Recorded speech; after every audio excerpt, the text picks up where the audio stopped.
Donald J. Trump is calling for a total and complete shutdown of Muslims entering the United States until our country's representatives can figure out what the hell is going on. I, Donald John Trump, do solemnly swear. Sure, it's what he campaigned on, but how many really thought President Donald Trump would carry through, especially so quickly? The office of President of the United States. And this is the protection of the nation from foreign terrorist entry into the United States. We all know what that means. It's big stuff. And yet, there he was last Friday, just 7 days later, signing his executive order on live TV. There was little notice, no apparent consultation.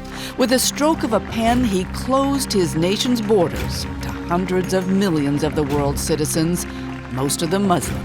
We only want to admit those into our country who will support our country and love deeply our people.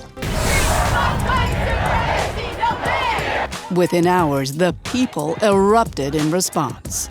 We need to protect our rights. We need to stand up for each other.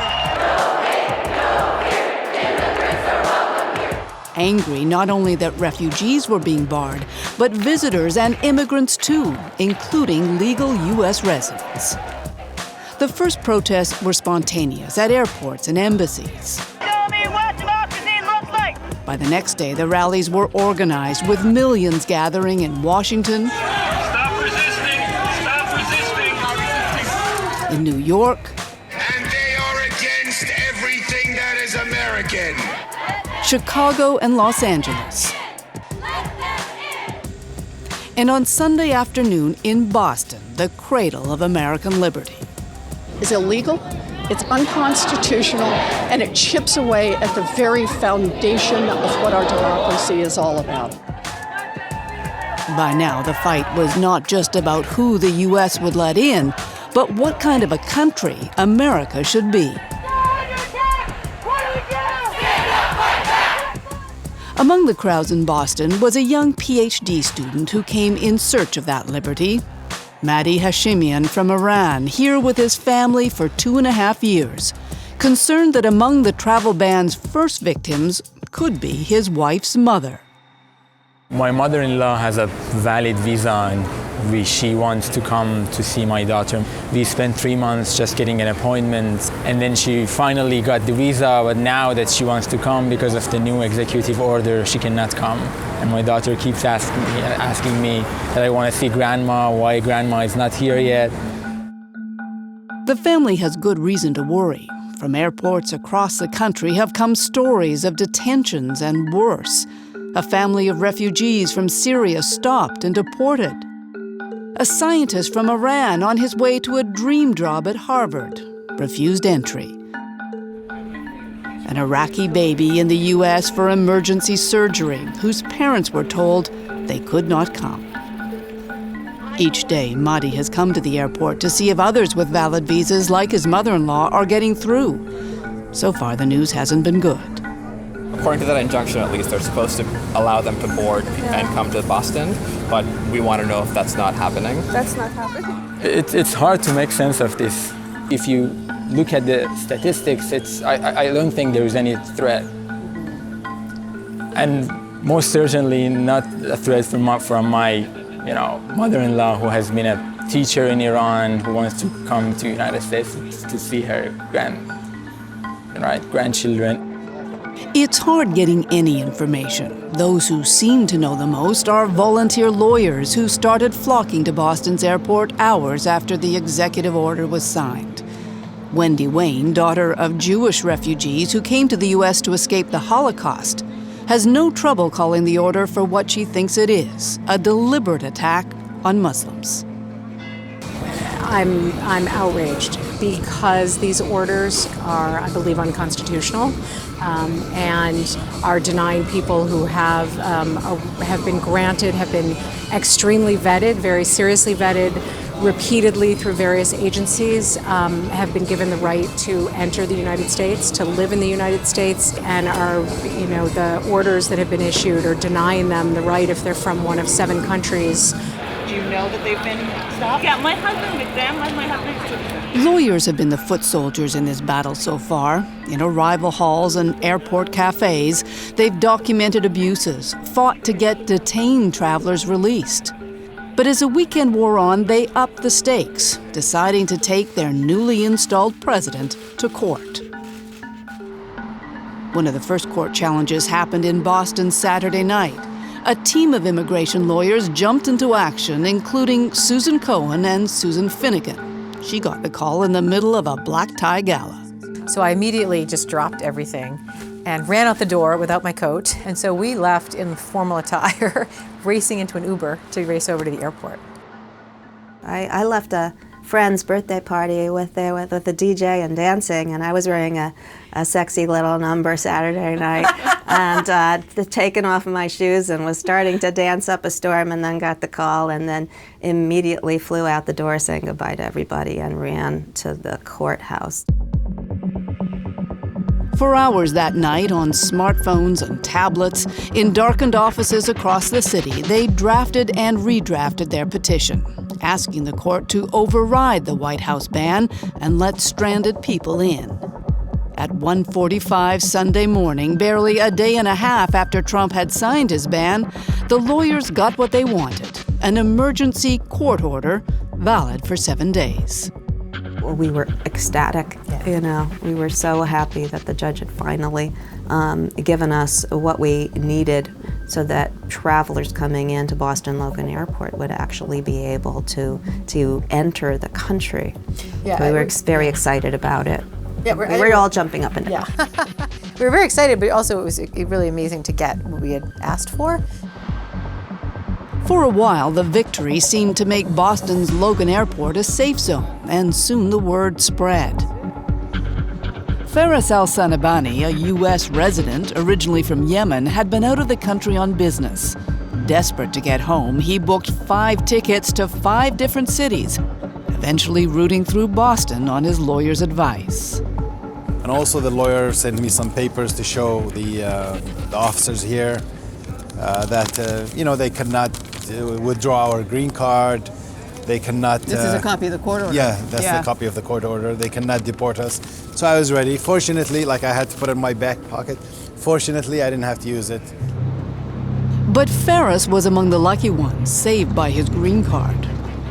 For thousands of others traveling on visas as students and tourists, the situation was still far from clear. I don't know what I have to do. They'd eventually learn the White House has many ways to keep unwanted people out, and that even in Boston, one of the most liberal cities in the country, Donald Trump's ban has support. I think Mr. Trump's trying to keep our country safe, and I'm sorry that some people are put out, but I'd rather not have my family blown up.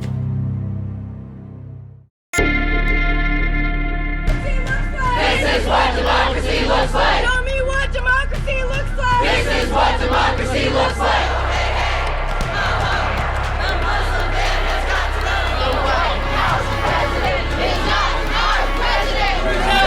Whether the Trump administration knew what it was unleashing with its travel ban is unclear.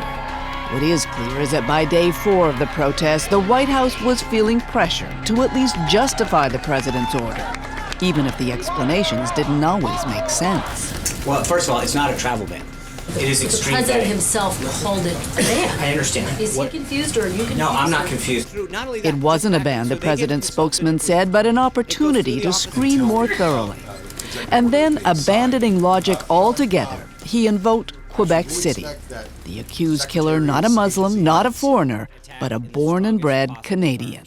It's a terrible reminder of why we must remain vigilant and why the president is taking steps to be proactive rather than reactive when it comes to our nation's safety and security.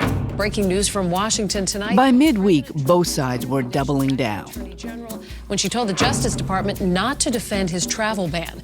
Trump fired and replaced his acting attorney general for refusing to implement his ban. The president is not adhering to the Constitution. 5 state attorneys general announced they would join the fight against Trump.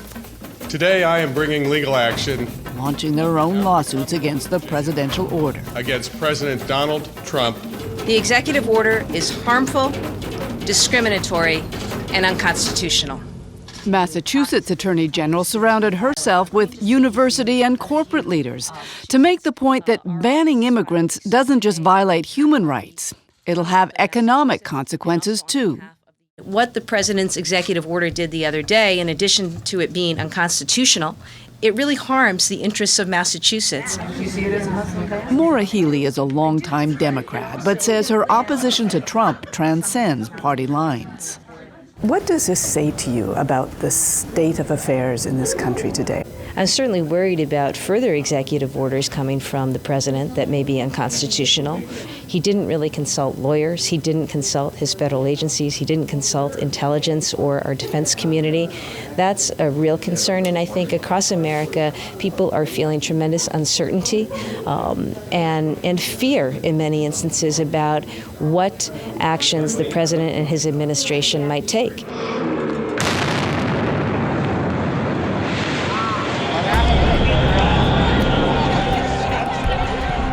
But different people fear different things, and Boston has had its own experience with terrorism.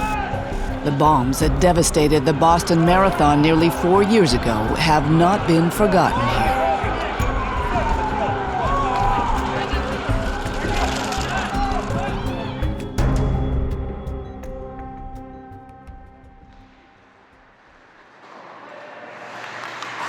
"20 minutes south of the city at the Pilgrim Arena, Tuesday nights are reserved for the Beer League.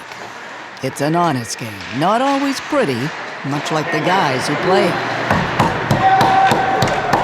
There's a plumber, a financial advisor, a couple of small business owners. They cheered Donald Trump's arrival at the White House, and unlike the lawyers in Boston, they don't have a lot of problems with what he's doing. Awesome. I love it. I love what he's doing. What in particular do you love? Just he's not backing down from anybody, and just the immigration thing, long time coming. Totally agree with it. At some point in time, you have to just shut off the borders and gain control of the country. And you feel that the country's out of control because of immigrants? Yes, I do. And yet they are sensitive to other people's tragedies. No, just from Boston. Police officer Chris Cunoff wanted to send a special message to Quebec City. We're very sorry to see what happened.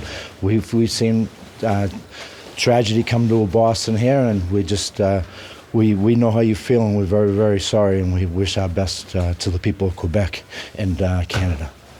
Can I ask you just before you go, what do you think of this travel ban that the president? I think Mr. Trump's trying to keep our country safe, and I think it's a ban against countries that have connections with terrorism, and I'm all for it. I'm sorry that some people are put out, but I'd rather not have my family blown up. Back in downtown Boston, the immigration lawyers who got Trump's ban overturned temporarily are working to make it permanent. It's a challenge that could go all the way to the Supreme Court, which soon may be dominated by Trump supporters as well. Susan Cohen isn't optimistic. I'm worried on behalf of all the immigrants out there who are so afraid. Yeah. I don't sleep very much right now because I'm worried about that, and I'm worried about many other things relating to all of this. Yeah. But we don't give up fighting, and we won't stop. All week, Iranian student Mahdi Hashemian has been going back to Boston's airport, trying to find any way to get his mother-in-law in. According to the Boston court order, she should have been allowed in. She had a valid visa. But in the end, the airline refused to carry her. It turns out that last Friday, the government did more than simply implement its ban. It canceled virtually every existing visa for people arriving from those 7 targeted countries. Mahdi's wife, Homa, took her mother's call. She was very upset, actually, having planned everything, even, made their luggages and everything, and suddenly this happened. Mahdi and Homa know that a canceled visit is hardly the worst thing that happened this week. On Wednesday, they were out protesting again. ban, no wall, no ban, no religious ban. Donald Trump has been president for just 14 days, and yet for these people, as for so many, the ground has shifted, and they still don't really understand why. When we came here, it was all about, tolerance, making relationships, caring about people, trying to make peace in the world. But now it's all of a sudden it's something completely different. It's about banning people. It's about creating walls between people. I fear that the values that so many people fought for and tried hard to establish here is going to go really soon, and that's really disappointing.